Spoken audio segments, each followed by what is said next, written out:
Hello students, आज के session में हम लोग पढ़ेंगे ट्रांजिस्टर बाइसिंग के बारे में।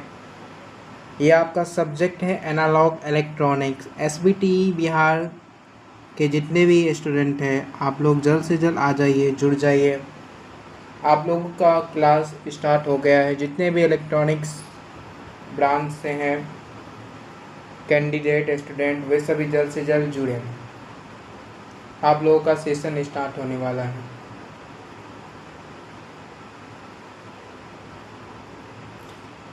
इस सेशन में कवर अप करेंगे कि ट्रांजिस्टर होते क्या हैं, उसके एक्सप्लानेशन कवर अप करेंगे। इस सीरीज़ में हमने हिंदी इंग्लिश दोनों लैंग्वेज में कवर अप करेंगे, लेकिन एग्ज़ाम में जो है आप लोगों को इंग्लिश में ही लिखना है। समझने के लिए हम दोनों लैंग्वेज का कवर अप करके ले आए हैं, यानी कि बाई लैंग्वेज नोट्स ले आए हैं आप लोगों के लिए। लेकिन एग्ज़ाम में और अपने नोटबुक में इंग्लिश को ही नोट डाउन कीजिएगा। हिंदी सिर्फ समझने के लिए है, उसे सिर्फ समझिएगा, ठीक है। उसे नोट डाउन नहीं करना है। एग्ज़ाम में भी जो है इंग्लिश से ही लिखना है। इंग्लिश में लिखोगे तो ज़्यादा मार्क मिलते हैं, हिंदी नहीं लिखना है, ठीक है। तो सेशन को स्टार्ट करते हैं। तो मेरा यूनिट 1 है ट्रांजिस्टर बाइसिंग। ये जो आपका क्लास रहेगा पार्ट 1 क्लास रहेगा। SPT Bihar diploma in electronic engineering के जितने भी जाबाज मेरे छात्र हैं उन सब का क्लासेस शुभारंभ हो गया है श्री गणेश प्रभु की नाम लेते हुए। तो हम लोग कवर अप करेंगे इंट्रोडक्शन टू ट्रांजिस्टर बाइसिंग के बारे में। इंट्रोडक्शन पढ़ेंगे, है ना। तो हम इंग्लिश के साथ साथ हिंदी में भी एक्सप्लेनेशन करता चला जाऊंगा, तो आप लोगों को कोई दिक्कत नहीं होगा, ठीक है। तो a transistor is a 3 terminal semiconductor device use as an amplifier and electronic switch. Transistor 3 terminal semiconductor device होते हैं और इसका यूज हम लोग इलेक्ट्रॉनिक स्विच में एम्पलीफायर के में यूज किया जाता है। वो 3 टर्मिनल कौन कौन होता है ट्रांजिस्टर का? बेस होता है, कलेक्टर होता है और इमीटर होता है, यानी कि EBC। ई का मतलब होता है इमीटर, बी का मतलब होता है बेस, सी का मतलब होता है कलेक्टर, यानी कि इमीटर बेस कलेक्टर। ये ट्रांजिस्टर के 3 टर्मिनल सेमीकंडक्टर डिवाइस होता है और बेसिकली इसका यूज हम लोग एम्पलीफायर एंड इलेक्ट्रॉनिक स्विच में करते हैं, ठीक है। इसका मतलब ये हुआ। However, a transistor cannot amplify a signal properly unless it is supplied with the correct DC यानी कि direct current, voltage and current, ठीक है। इसमें कहने का पर्पस यह है कि ट्रांजिस्टर को एम्पलीफाई सिग्नल के प्रॉपरली अनलेस सप्लाई किया जाता है। तो अनलेस विदाउट किसी भी रेजिस्टेंस या किसी भी रुकावट के थ्रू हम लोग सप्लाई नहीं करते हैं, डायरेक्ट सप्लाई करते हैं। वो करंट होता है, डीसी करंट होता है, जिसे हम लोग डायरेक्ट सप्लाई करते हैं, ठीक है। तो डीसी का फुल फॉर्म याद रखना कि डीसी का फुल फॉर्म होता है डायरेक्ट करंट, ठीक है। नेक्स्ट है आपका the process of applying suitable DC voltage and current to the transistor terminal, ठीक है। वही हम बताएं पहले, बेस होता है, कलेक्टर होता है, इमीटर होता है ना। तो to make it operate in the active region is called transistor biasing. ये क्वेश्चन एग्जाम में अक्सर पूछे जाते हैं कि ट्रांजिस्टर बाइसिंग क्या होता है ना।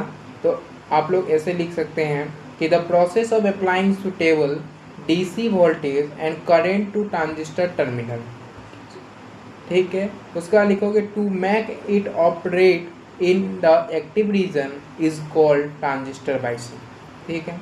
The stable operating point obtained by biasing is known as the Q point, है ना। Q point का फुल फॉर्म होता है कोएक्जिस्टेंस पॉइंट। क्या होता है? कोएक्जिस्टेंस पॉइंट होता है, ठीक है। इसको भी नोट डाउन कीजिएगा। Without proper biasing output signal become destroyed, amplification become poor. Output signal का जो डिस्ट्रॉयड होता है वो एम्प्लीफिकेशन के थ्रू काफ़ी पुअर होता है, और टेम्परेचर चेंज जो होता है वो इफेक्ट ट्रांजिस्टर ऑपरेशन के थ्रू होता है, और ट्रांजिस्टर में भी इंटर कट ऑफ और सेचुरेशन रीजन, ठीक है।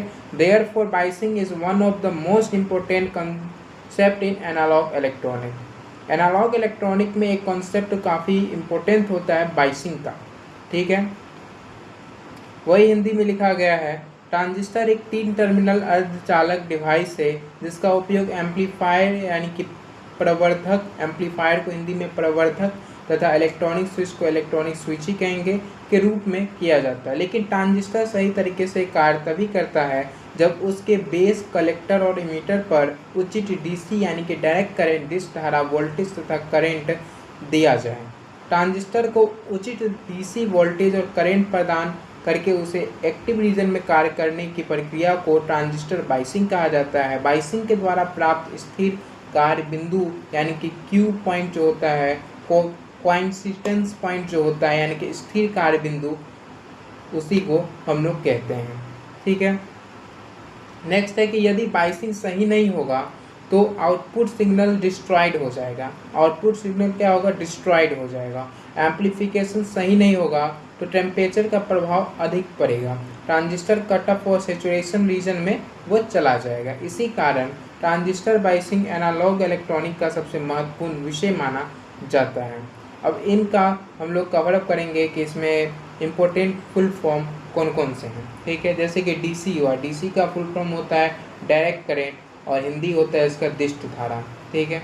उसी प्रकार एसी हुआ अल्टरनेटिंग करंट, प्रत्यावर्ती धारा। बीजेटी हुआ बाइपोलर जंक्शन ट्रांजिस्टर, द्विध्रुवीय जंक्शन ट्रांजिस्टर। क्यू पॉइंट हुआ कोइंसिडेंस पॉइंट यानी कि स्थिर कार्य बिंदु हुआ। वीसीसी हुआ यानी कि कलेक्टर सप्लाई वोल्टेज हुआ, ठीक। वीवीई हुआ यानी कि base to emitter voltage. VCE collector to emitter voltage, और आईसी होता है कलेक्टर करंट होता है, कलेक्टर धारा होता है, ठीक है। उसका पे आईवी होता है बेस करंट, और आईई होता है इमीटर करंट, ठीक है। उसके बाद हम लोग जानेंगे कि need for transistor biasing. Transistor biasing is the process of applying suitable DC voltage and current to the base collector emitter terminal of a transistor so that it operate in the active region। Transistor एक ऐसा process है जिसमें apply किया जाता है DC voltage और current को, किसके through? Base, collector, emitter terminal के थ्रू ट्रांजिस्टर को ऑपरेट किया जाता है एक्टिव रीजन में। ये हुआ।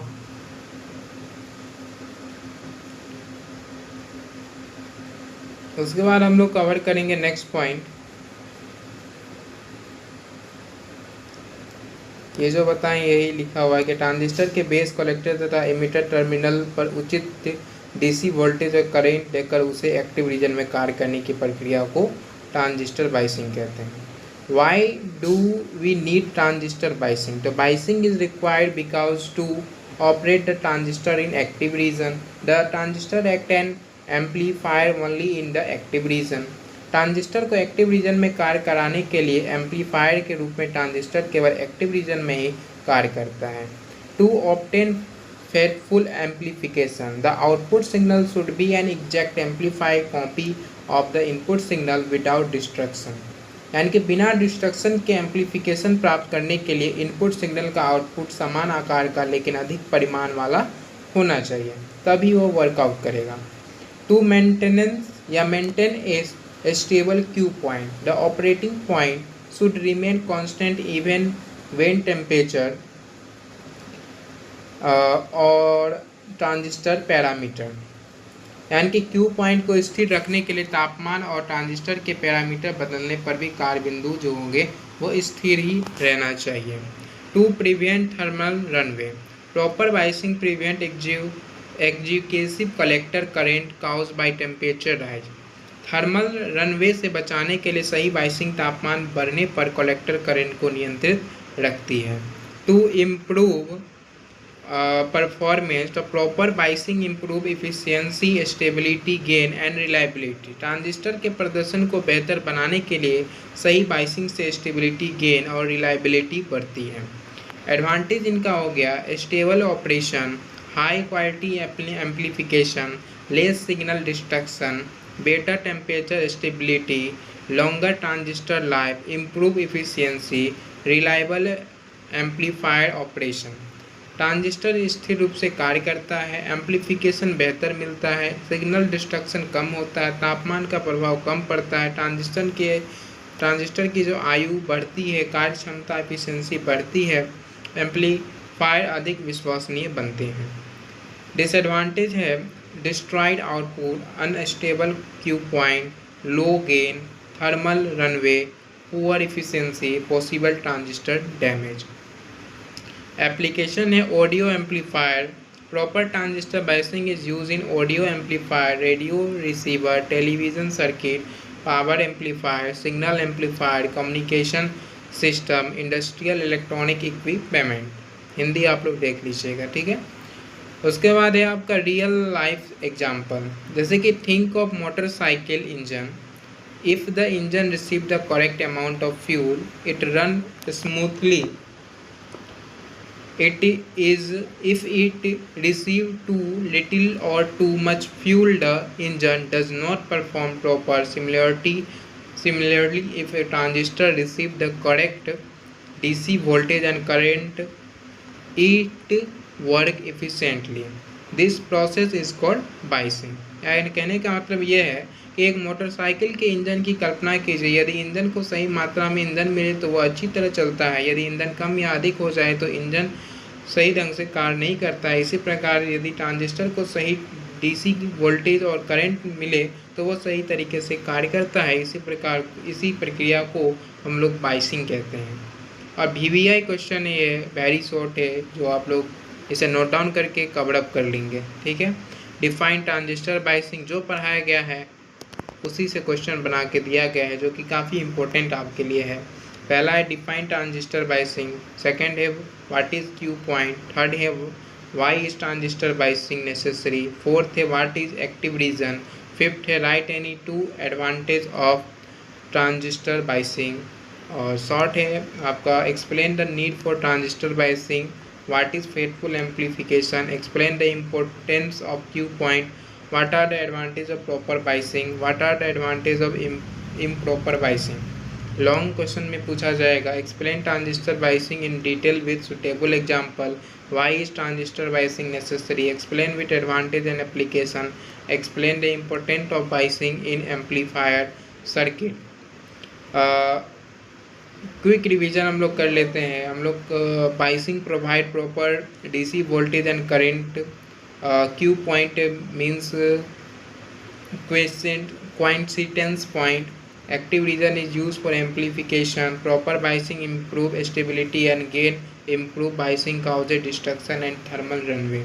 यानी कि बायसिंग ट्रांजिस्टर को उचित डीसी वोल्टेज और करंट प्रदान करती है। क्यू पॉइंट का अर्थ है स्थिर कार्य बिंदु, एम्प्लीफिकेशन केवल एक्टिव रीजन में होता है। सही बायसिंग से स्टेबिलिटी गेन बढ़ते हैं और गलत बायसिंग करेंगे तो डिस्ट्रक्शन और थर्मल रनवे होगा।